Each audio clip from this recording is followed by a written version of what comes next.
wonderful to see everyone here, especially students. It's always so wonderful to see students who are here for a lecture like this. Welcome to this lecture of our Pathways to Peace lecture series.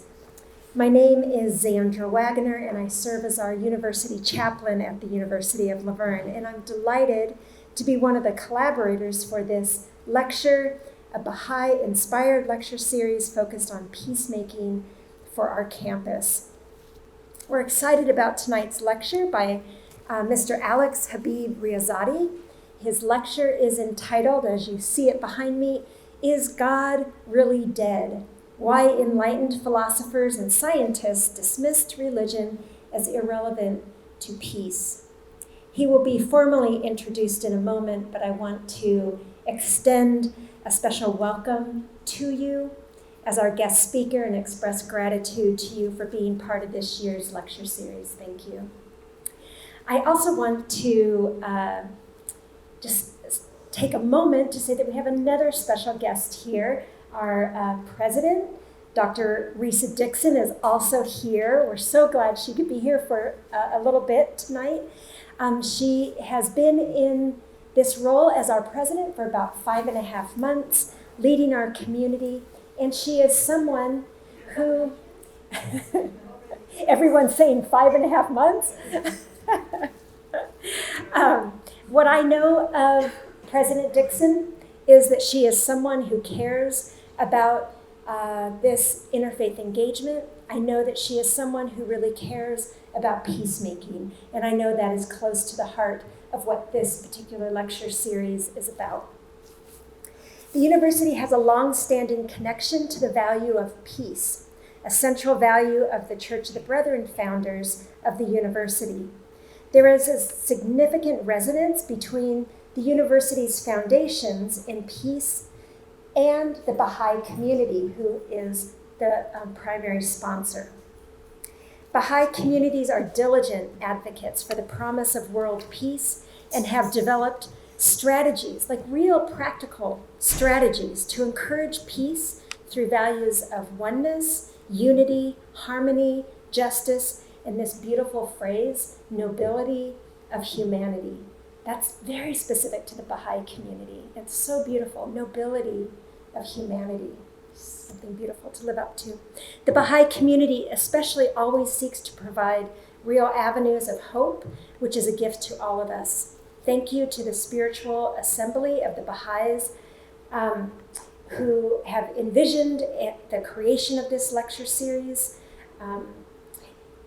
Also to the Bahai communities, also the organization People for Peace and Prosperity, all who have been collaborators and sponsors for this lecture series. Thank you for your supportive presence and for your spiritual vision if you are part of that community. At this time, it's my privilege to introduce Sohaila Azizi, a member of the Bahai community and key collaborator for this lecture series. Sohaila is an alumna of the University of Laverne's College of Law. She's an attorney and has a thriving law practice. She is also an active community member, promoting social transformation, interfaith engagement, peacemaking, empowerment of youth, and carries a profound commitment to creating thriving, peaceful, and prospering communities. It's always a pleasure to collaborate and partner with Sohaila, a true hero and force for good in our community. Thank you always for your ongoing vision and love that truly promotes good in our world. And Sohaila will introduce our guest speaker this evening, so please join me in welcoming Sohaila.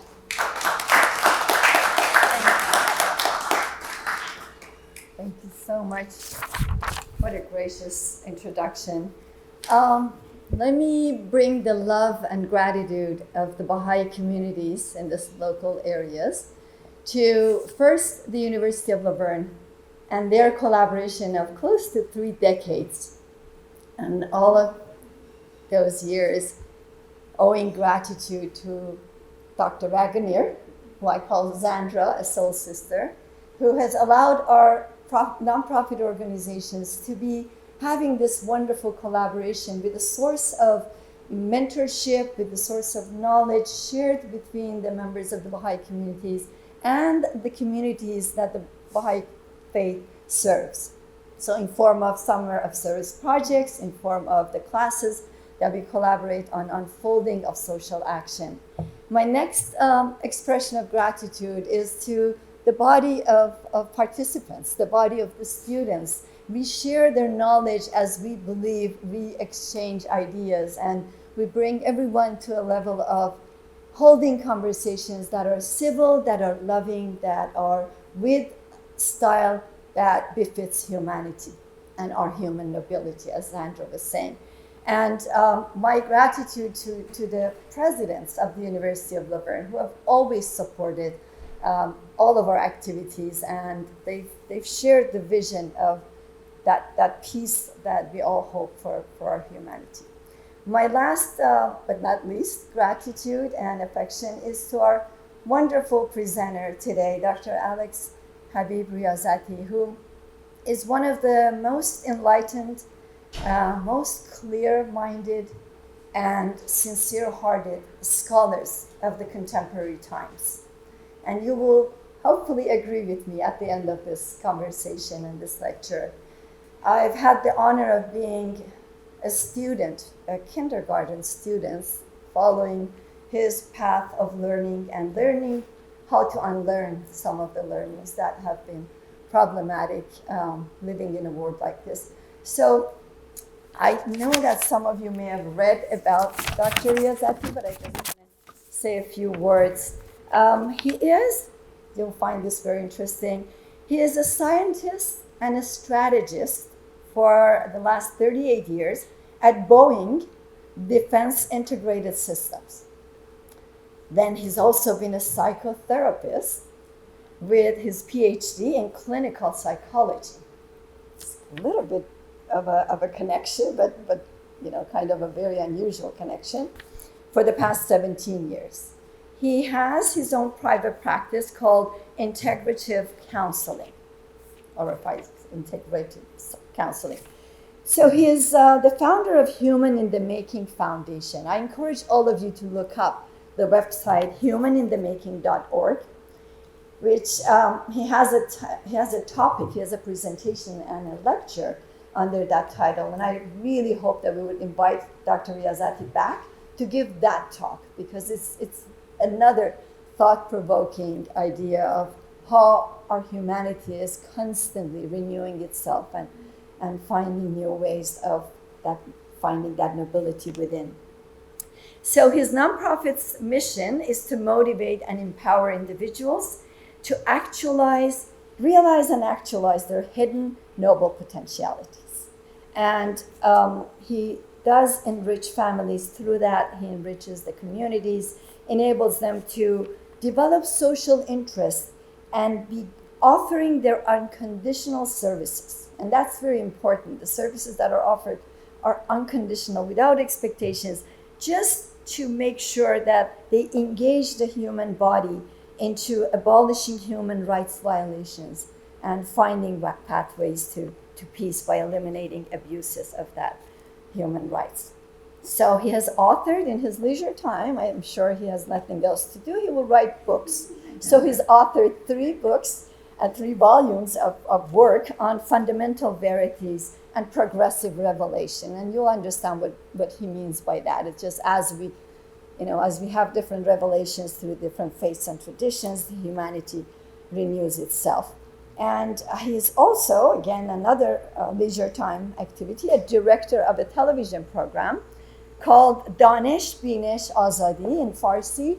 My impotent translation is knowledge, enlightenment, and freedom, and the connection between those. And I've had the honor of being either a guest on his talk show or a co-host at times. So I owe a lot of gratitude. It's quite a privilege and honor to be introducing Dr. Riyazati to you all. Please come up.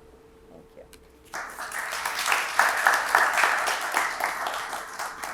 And he drove from LA with a foot that is injured. And he asked to be seated, and he just said, no, you just have to stand up and do this. Thank you.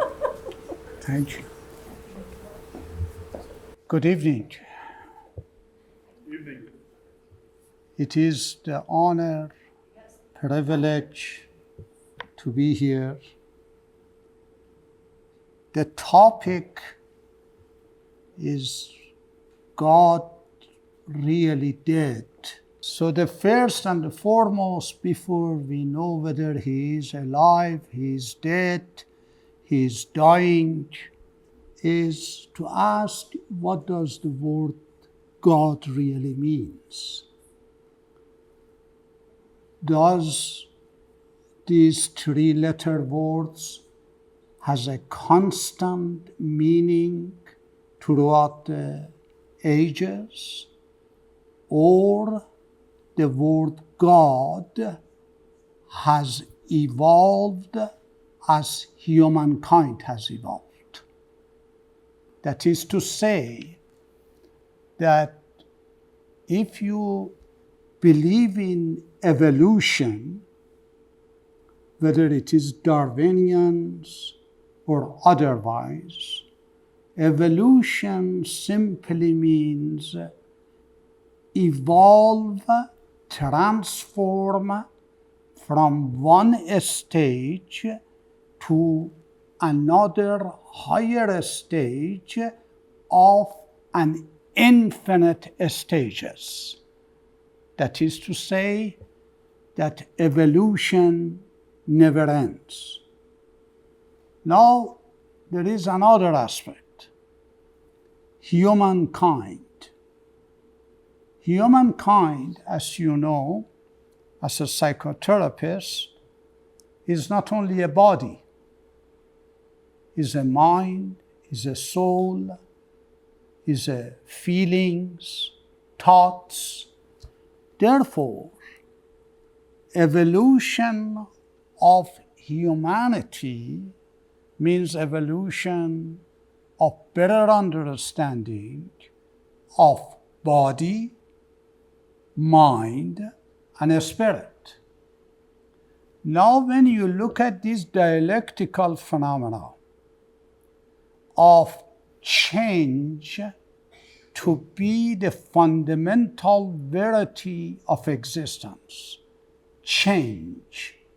You never look at the same thing twice. You are not the same person as you were yesterday. So you are always becoming. That is to say, tomorrow is better than today. So now the question has come about that if everything is changing, why not the definition of God? Because after all,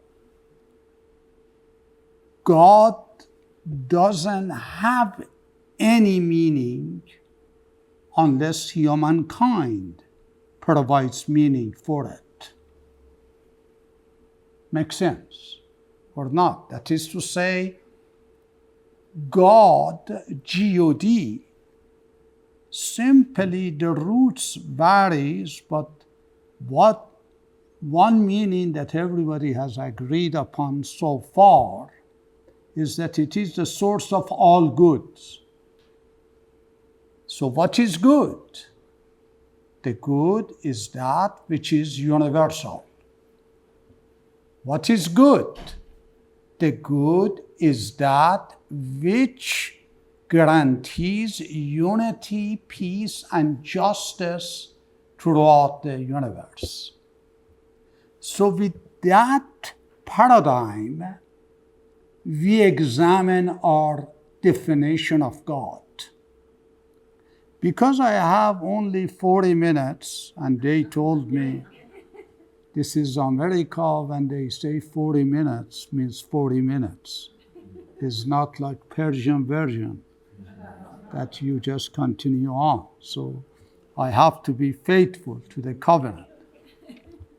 So I want to give you the pieces of what my intention is. My true intention is that when you move from this room, you have more questions than answers. If I can provoke you to become motivated to look into the concepts that you are certain about and try to revise it a little bit, I have accomplished my goal. I know that they never will invite me again, but I have to be honest. See, there is a misunderstanding that spirituality is the opposite of science. And no scientist believes in God. My aim is to show you, at least for 38 years serving in a scientific community, that this is the fundamental misunderstanding. What scientists do not believe in is this man-made, illogical, non-cohesive understanding and definition of God. They believe in God. I give you an example. Pascal. Do you know Pascal? Pascal was a person, he is considered the first modern scientist who has started to question the concept of God. He has a book called Pensée. Pensée in French, English means thoughts, reflection. This book was written after his death. He died young. He was about 39 years old. He had a fundamental belief. God cannot be proven. God cannot be disproven. God is a matter of individual search and individual faith. The moment you try to prove God, you start abolishing God. Because he's a scientist. Because all the proofs come from mind. And mind is not able to comprehend something which is meta-mind, above mind. Therefore, he says there are as many ways to know God as there is human beings. It's very interesting. This is the same thing that Krishna, in that famous book, Gita, Bhagavad Gita, which was written about 2,300 years, about 200 years before Christ. Some people say it was written over 1,500 years before Christ. I highly recommend read that book. In that book, he says, Nirvana, that God, is unknowable, but everyone has a sign of that unknowable in his own being. So Pascal said, your aim is to search for a way that you can know God subjectively, but make God objective. This is very significant. They asked him, what is faith, Pascal? He said, faith is just a hope which is not rationalized, because everything which is rationalized is not faith. It's just a production of human intellectualization. Faith means when the reasoning stops to answer, the process of faith begins. But he warns, he says, do not create dogma and call it a faith. Faith unites you. Dogma separates you. Do you see?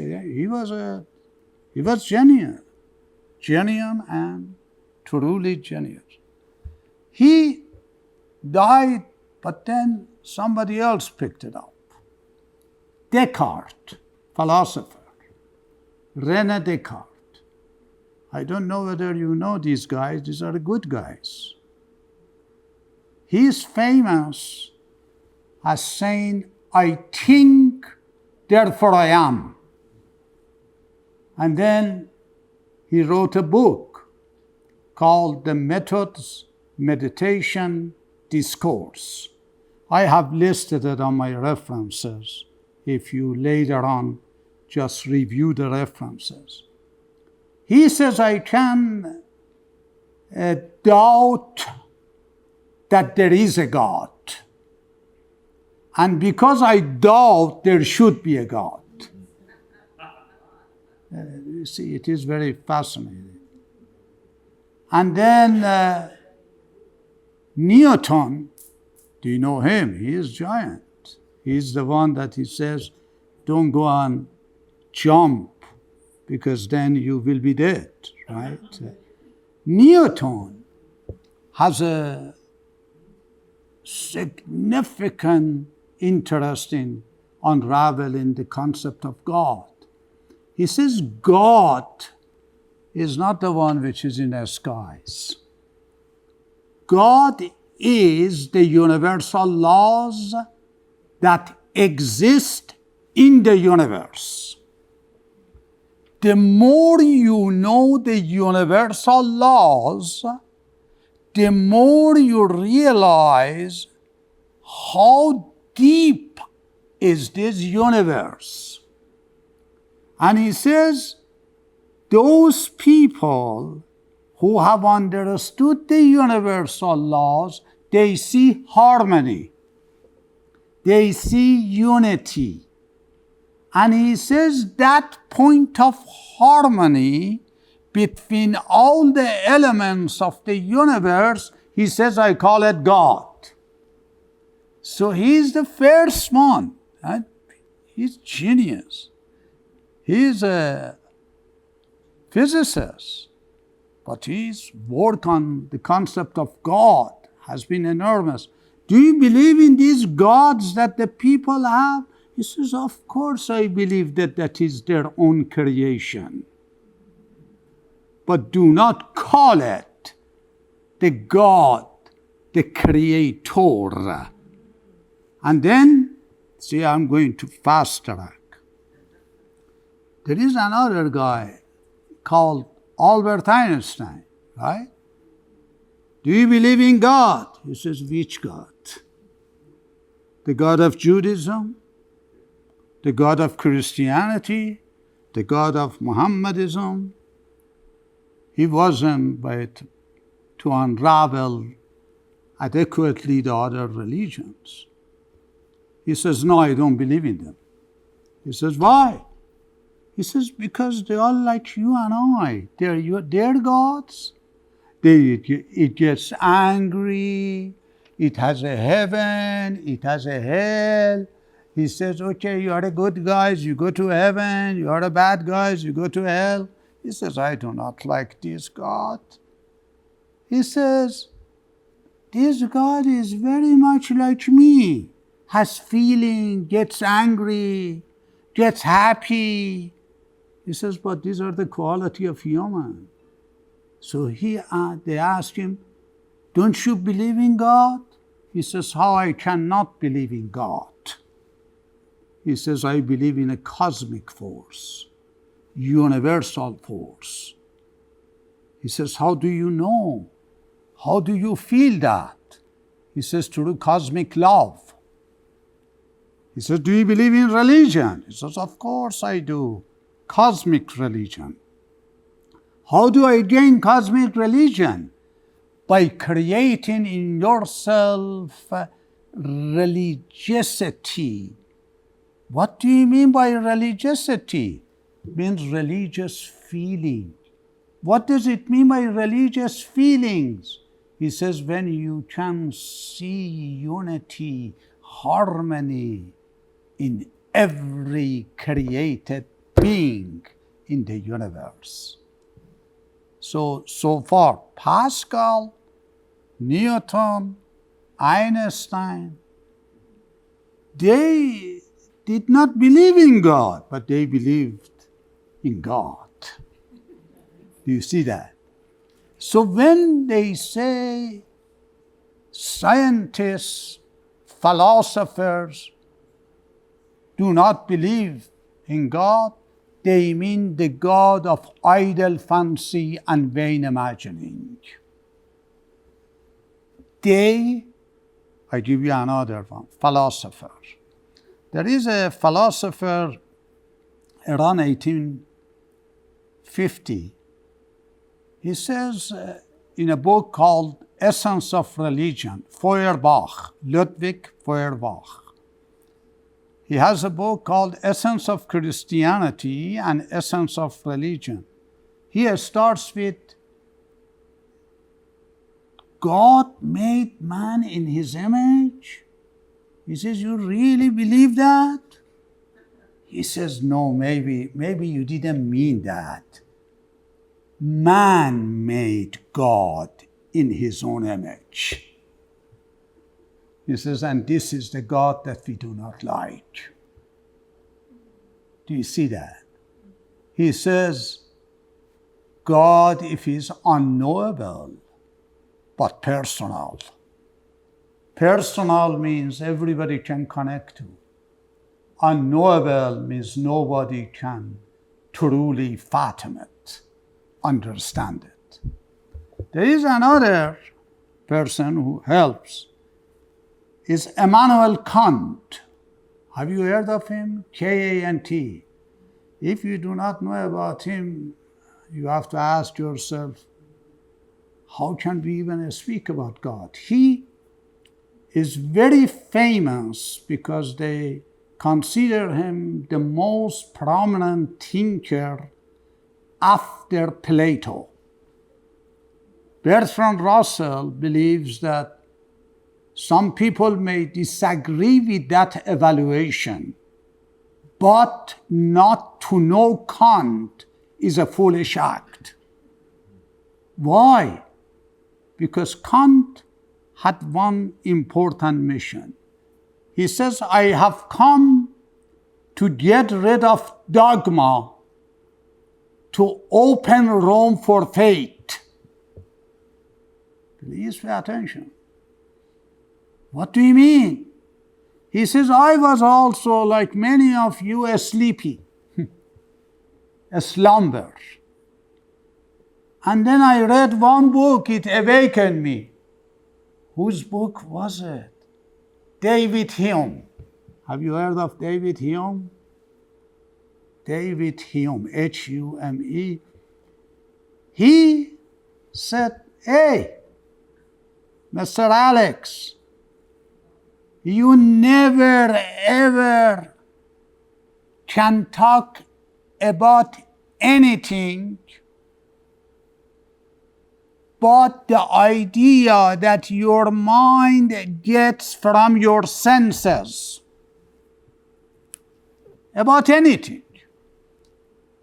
He says, therefore, the senses give you input and your mind has a pattern and then shapes some meaning for it. He said, have you ever been able to get a sense of God? Are you able to smell it? Are you able to touch it? He says, no.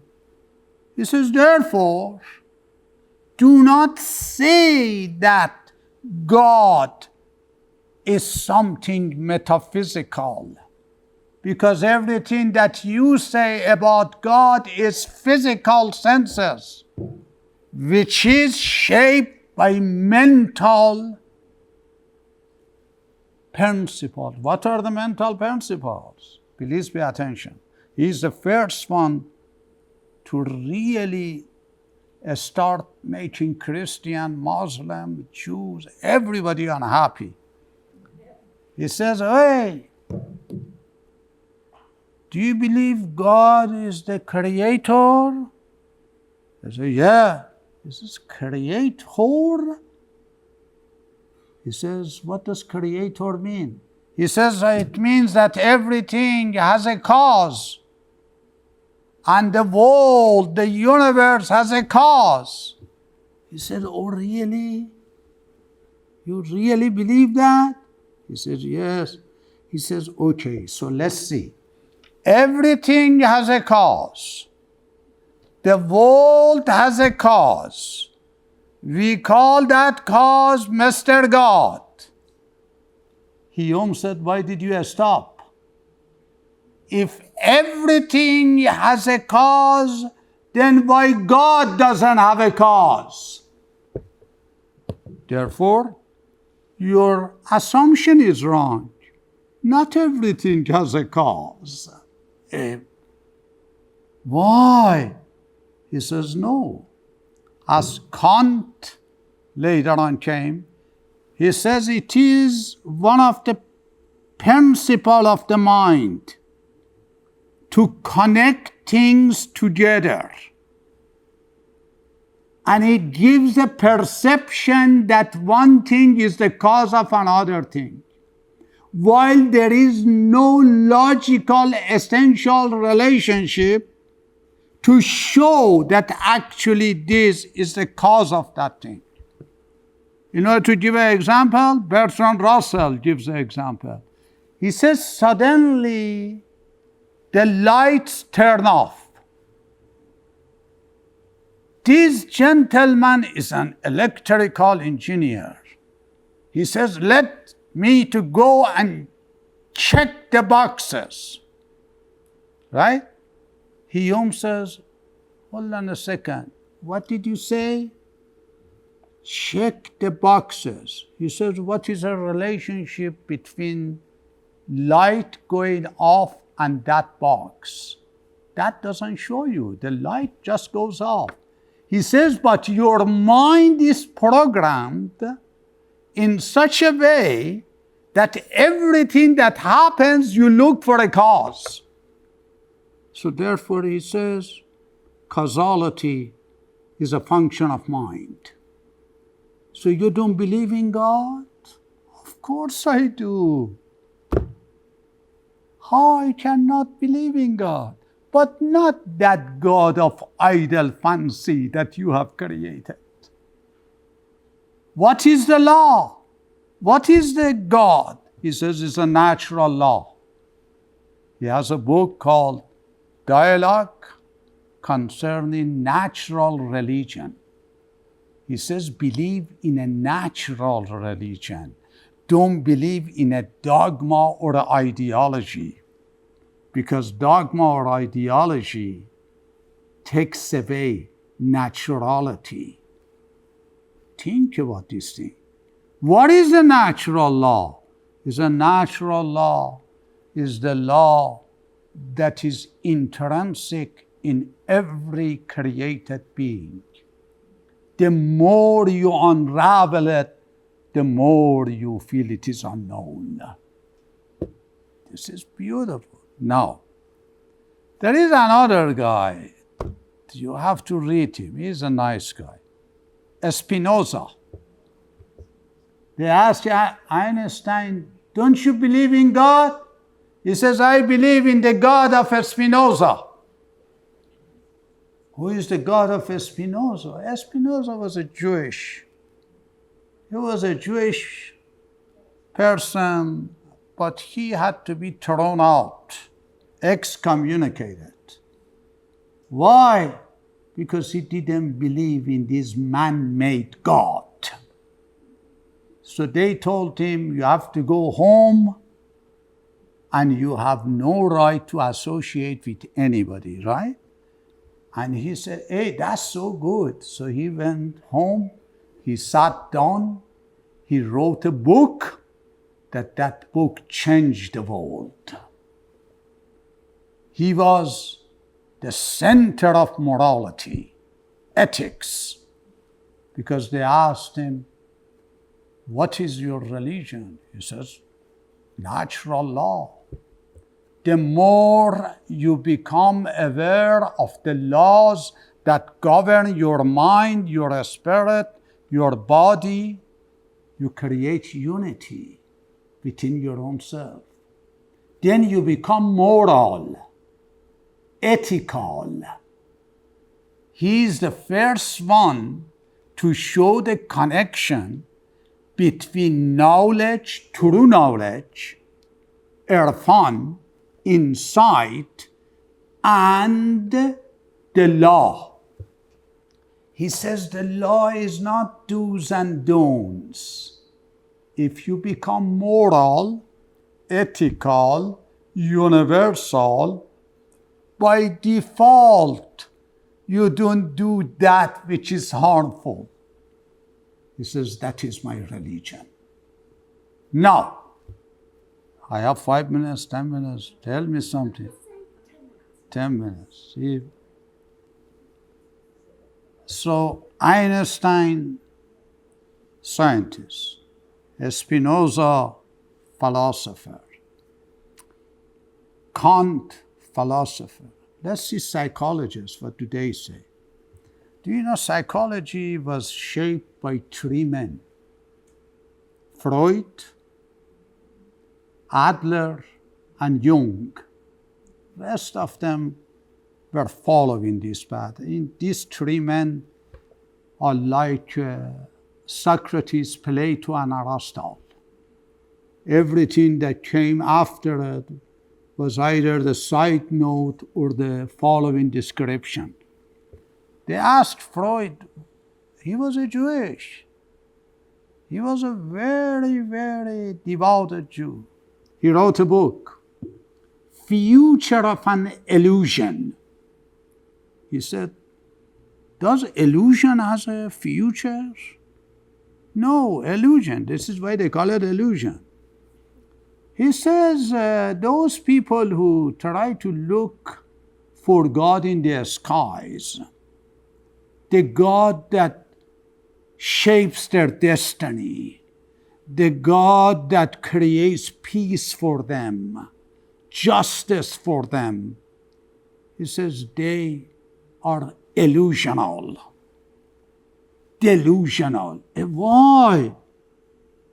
He says, because if you look at the history of humankind, one factor has revealed these ideologies: fear of unknown and fear of safety.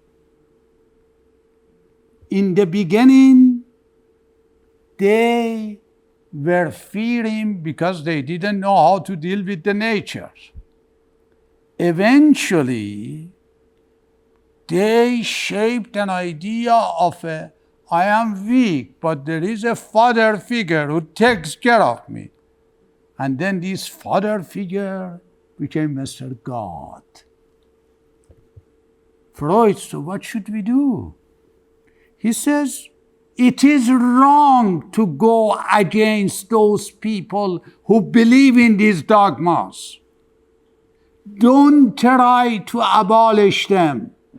So what should we do? Educate them. Teach them universal laws. Remove their fears. Enable them. Empower them.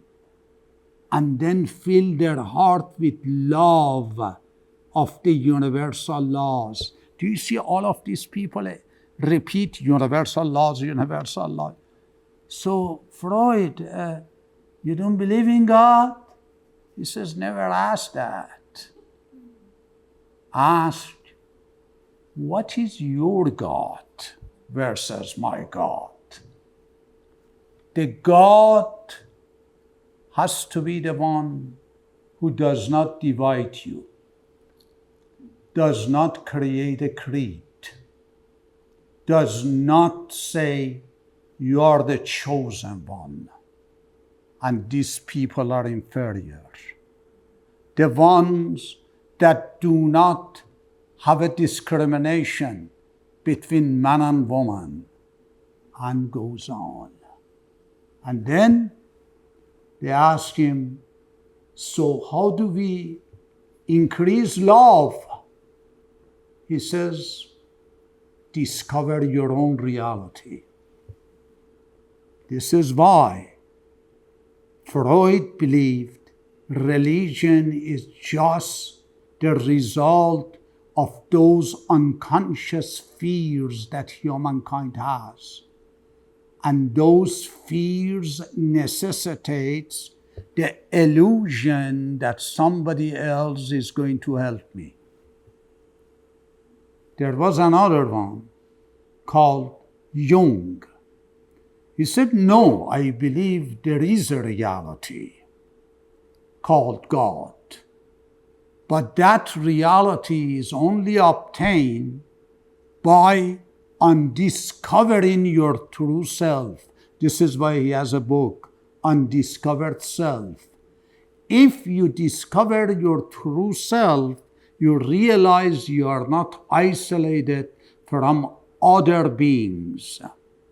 Therefore, there is a cosmic self which contains mineral, vegetable, environment, and you are a part of it. So to see with the eye of God, that means you see harmony in everything. You see, psychologists.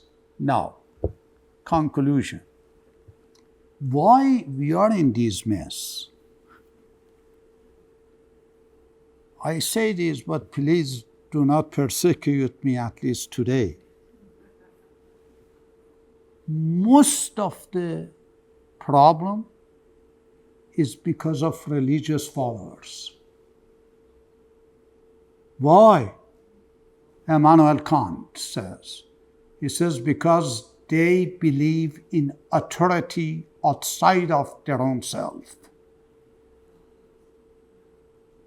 They follow somebody else to tell them what is right, what is wrong. They believe in a binary form. These are good, these are bad. We go to heaven, they go to hell. Please pay attention. Religious followers, he says, Kant, in an article called What is Enlightenment? He said enlightenment means study your own self. Ask yourself, where did you get this belief system? And have a courage to examine it. And then you will recognize your prejudices. And then if you are able to outgrow those prejudices, you are enlightened. He says enlightened is not happening by somebody else. Enlightened means there is a light within you. You have to turn that light on. It is a candle which is within you. You should not imitate. You should not believe that somebody else has to guide you. He says you have two most important devices. One is your mind. If mind was bad, why God gave it to you anyway? He gives you a mind to go and disprove him. Why? He has to see psychologists. So why did you give it to me? He gave you a mind to analyze. Analyze what? Your dogmas, your prejudices, your belief system. Kant.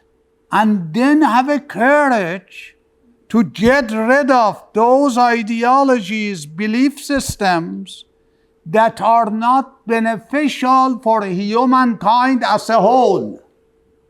He says that is what is called ethical, not what is good for me, my family, my tribe, my nation. He says these are only material. Think metaphysical. So give me one example, Mr. Kant. He says, whatever you do, ask yourself, if the whole world does it increase peace, tranquility, and unity or not? He says, if it doesn't, don't tell me because Torah said it, New Testament said it, Quran said it, Bahai writing said it. He says, you are bringing excuse. This is why some people such as Baha'u'llah, founder of Bahai faith, Muhammad, they say, read my writings. If you find anything that in either theory or practice violates the unity of humankind, that means either the time for that passage is past or you have not understood it well. We see that. Of course, God is dead, but God of fear is dead. Of course, God is dead. The God who creates heaven and earth in 6 days, and then after 6 days he gets tired, and then in the day 7 he rests. Do you believe in such a God? You say, lazy God, why did you create it in 6 days? Create it in 1 second. Do you see that? Those people who took these statements literal, they had to pay for it. How did they pay for it? By fundamentalism. No, we do not have to read science. We do not have to read philosophy. Why not? Do you know how did I become a spiritual? By reading Einstein, by reading Kant. Then I understood actually what Muhammad or Jesus was saying. Why Jesus says, kingdom of God is within thee? Why? Why doesn't he say kingdom of God is in Jerusalem, in Akka, in Mecca? These are places. Your holy land is your heart, is your mind. Holy doesn't mean exalted, means sanctified. Sanctified of what? Of that which violates your wholeness, healthiness.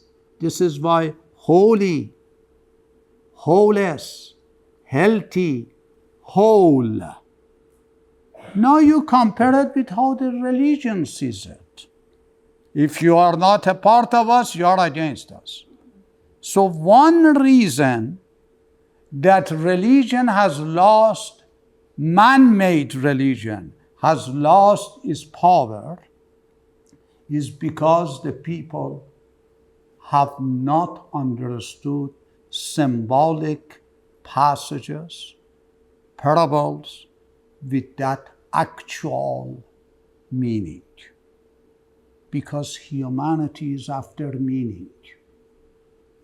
There is a book, I highly encourage you read it, whether you are interested in this concept or you want to make sense of your life. Search for meaning. Viktor Frankl. Frankl then wrote another meaning book, Search for an Ultimate Meaning. There is a meaning, and the reason that the people say God is dead, they do not mean that meaning is dead. They say the definition of the God that you have given us have robbed us from us the meaning. Nietzsche, do you remember Nietzsche? He is a good guy. Christians do not like him, Muslims do not like him, but he was a good guy. Gay Science, his very famous work. God is dead, in another work. Thus spoke Zoroaster. Where are you going, Nietzsche? He says, I'm going to cemetery. What are you going to do?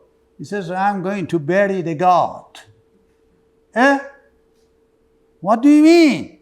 He says, I'm going to bury the God, that the real God which is within you, to arise.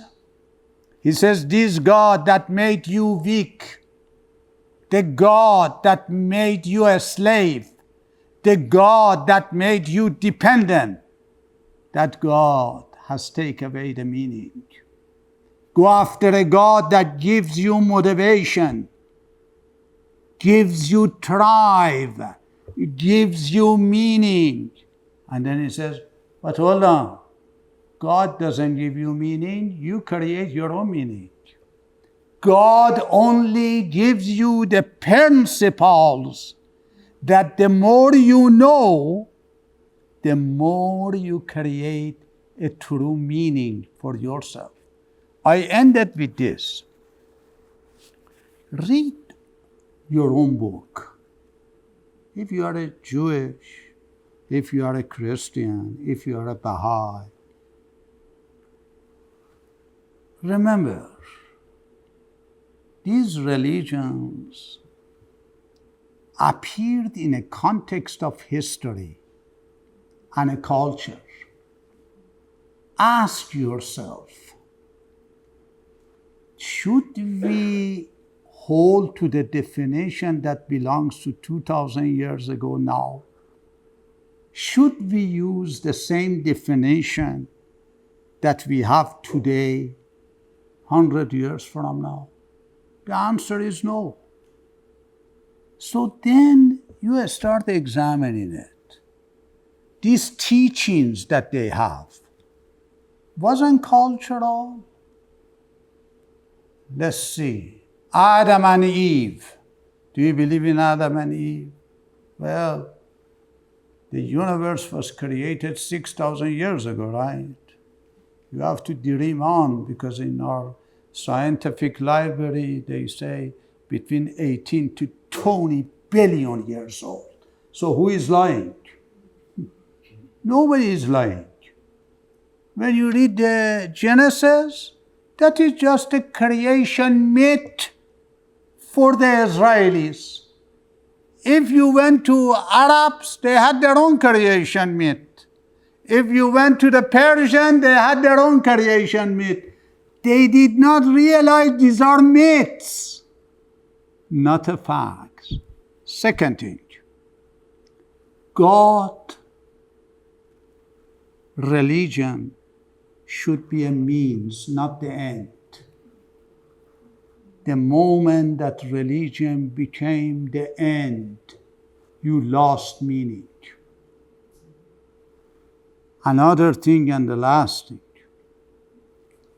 God never dies. Do you know why?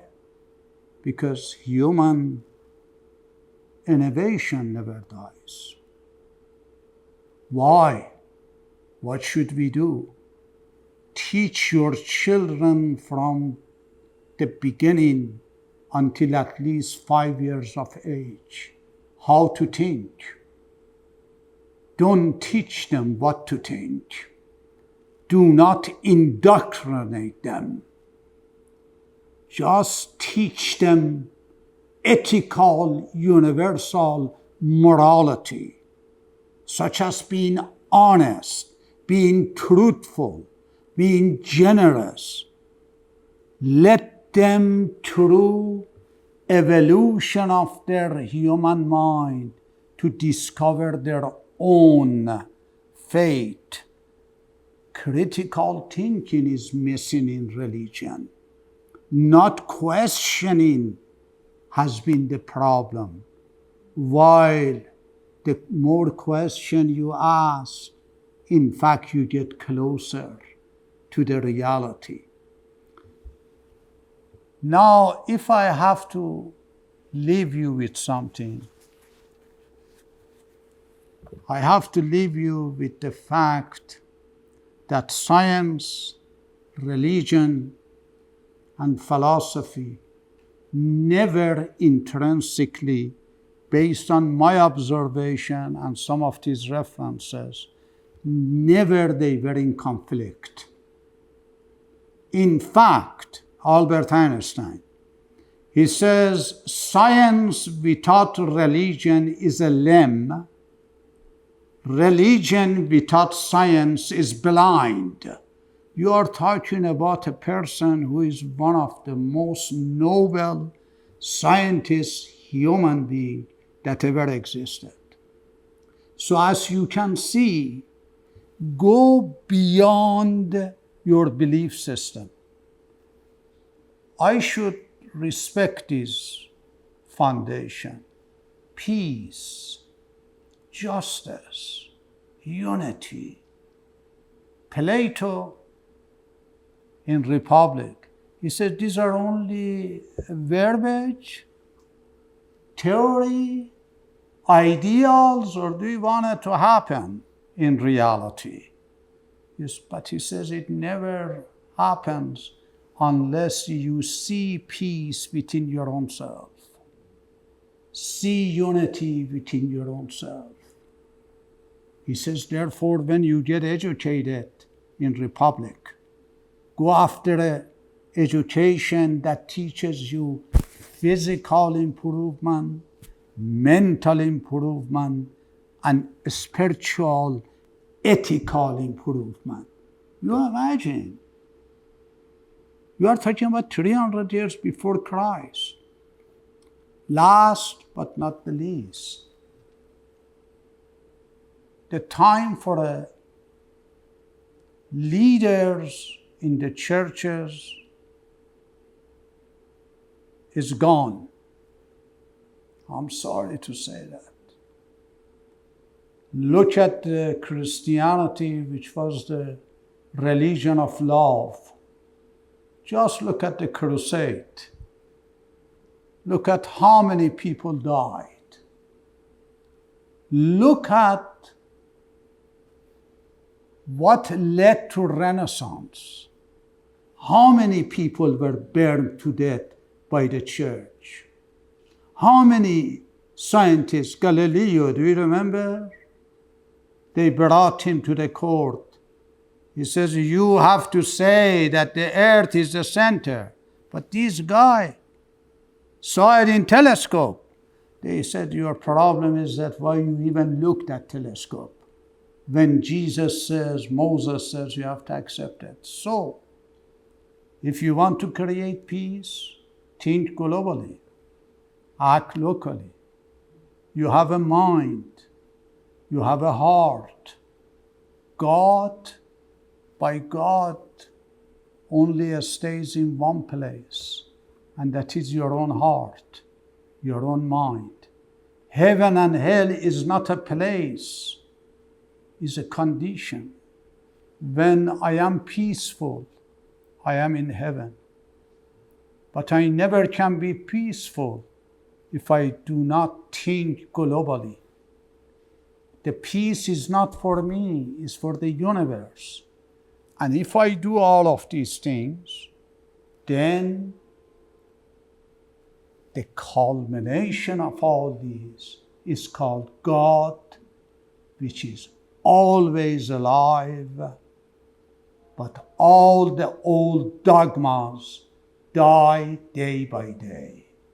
I'm sorry for a little bit of delay. I apologize. Thank you.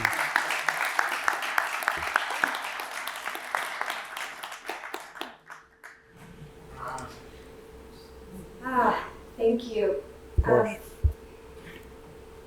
For anyone here who may have studied philosophy or scientists, I've never heard things put in such understandable language. That was amazing, really amazing. Thank you. So we have a little bit of time for some Q&A. So in our tradition here at Verne, we love to start with students if they may have any questions. So I'm just going to give a moment first to see if there's any student who's interested in asking a question. And we are going to use these mics so that everyone can hear. So my question is, although every religion has the universal language of kind of accepting everyone for who they are, kind of letting God take control and submitting yourself to God, why do you think there's so much division between each religion itself? Between Christianity, Catholicism, between Buddhism? What do you think the division is caused by? Very good question. Very good. Do you know there was a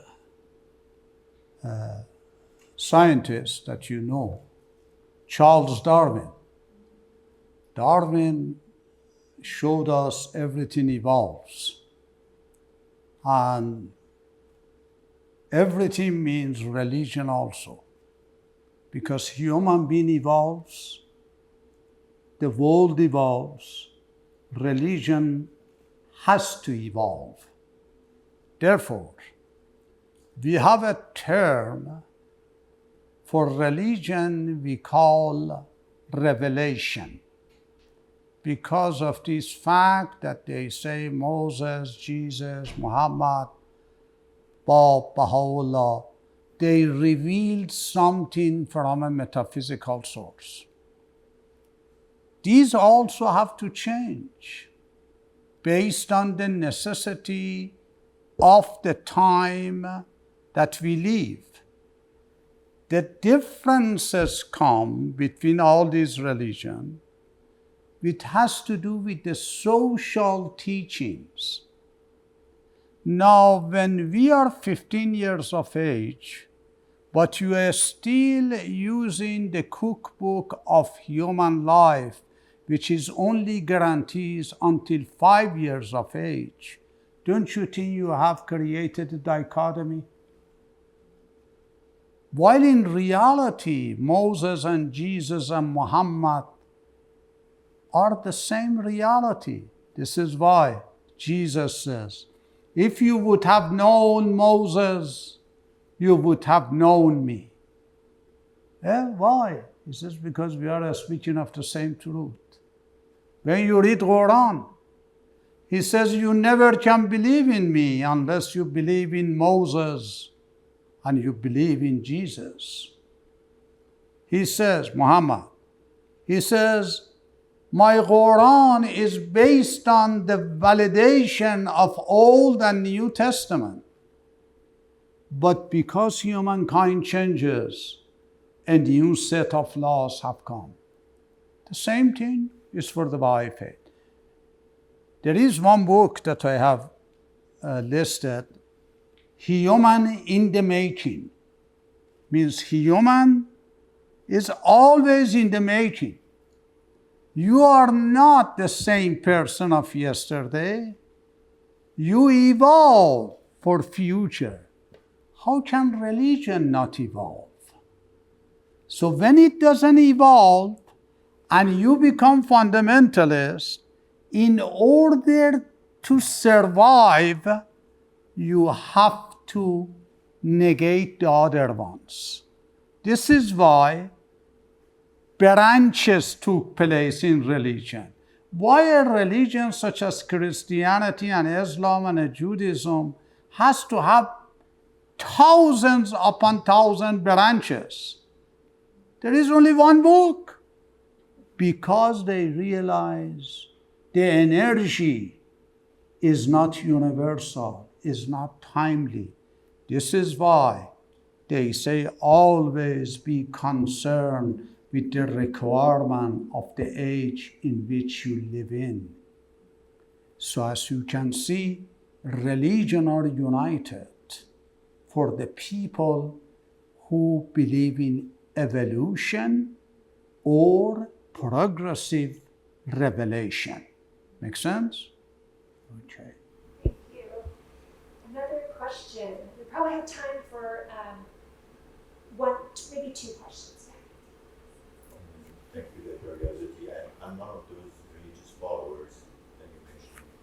So my question is, with your studies and with your background, would you say that the prophets were sent by God, were chosen by God?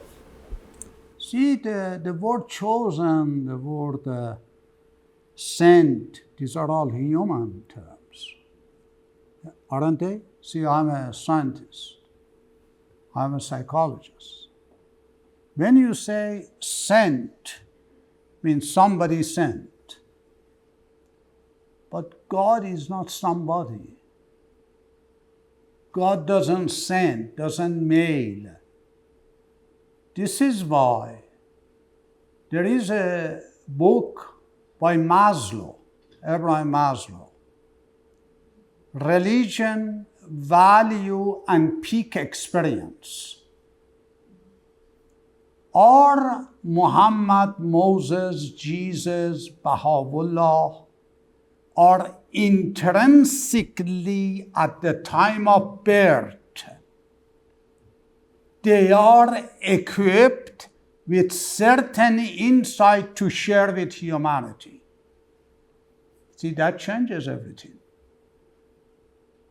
Because how can I believe that Moses, somebody talked to him? What do you mean talk to him? For God's sake, the moment you say God talks, God ceases to be God. Do you see that? That God is dead. The God that talks, the God that fights, the God that smells. Do you see that? So the answer to your question is, I really do not know how to define it. But the best that Maslow and humanistic psychologists have come, they say Gandhi, his very famous statement, does God has any religion? I know you have religions. Does God has a religion? No. He says religion of God is just its universal laws and love. The cosmic love is the religion of humankind now. So we have to change the way that we look at it. Moses, do you remember? He actually negotiated with God. He says, I want you to be a prophet. He says, hey, my friend, my brother speaks more eloquently. Do you remember? God says, no, I want you. He says, but I am weak. He says, I give you a cane. He says, a cane, what does it do? He says, then the cane turns into the snake, and the snake safeguards you. And this poor Moses got the cane, went to the city. There were some old men over there. They had a cane also. So he put his cane on a place and the others dropped the cane. Their cane turns into the snake. But Moses' snake was very powerful, ate all the other snakes. Now you tell me, in the 21st century, that is the way you define God and your prophet and a snake and a cane? Jung, he said, these are all symbolic. These are all parable. He says, when you get something which is meant literally, you kill the spirit of that symbolicism. This is why I highly encourage you to read about myth versus reality. Reality is unknown. Myth is a way to convey some unknown reality to majority of human minds that are not that keen to the facts. Make sense? Yeah, Thank you. question. It's, It's the same. Same. How would you define prophets communicate with God? Okay. I think I answered. Always remember, Buddha was a prophet, right? But Buddha didn't believe in God. the God of Abrahamian prophet. He believed in the enlightenment, Buddha. This is why the day before his passing, the people were unhappy. He says, why are you unhappy? He says, because you are going. He says, I am going, but you are here. You become enlightened. You become the Buddha of your own. So as you can see, the God of Krishna in Gita and Buddha in Tripitaka is not the same God, which is man-like person. So we have to say that the God of Buddha is the same God that Einstein understood, cosmic force, primal will. So, as I said in the beginning to your question, it is remarkably evident that Muhammad and Jesus and Moses and Buddha were unique. Their uniqueness was intrinsic. From the moment that they are born, they have it. Bahai faith explains it to the point that is very obvious. They have a term called Ummi. Means mother. They say these prophets, they are Ummi. They say, what does it mean? He says it means from the time that they are at the womb of their mother, they have potentially all these insights, knowledge. But because of the lack of capacity of humankind, they have to say, somebody talked to me, somebody else did that to me. But insightful knows that Baha'u'llah, Muhammad, Jesus were noble, distinguished human being with a specific metaphysical mission. Yes, sure. Thank you. Of course. At the very beginning of your talk, you said a goal was to leave us with more questions. Thank you for truly helping us think through what kind of cosmic understanding helps lead towards something like peace or unity or harmony. Thank you for adding that to our being. It's very special to have these conversations. So thank you for being here. Thank you to our speaker. One more round of applause.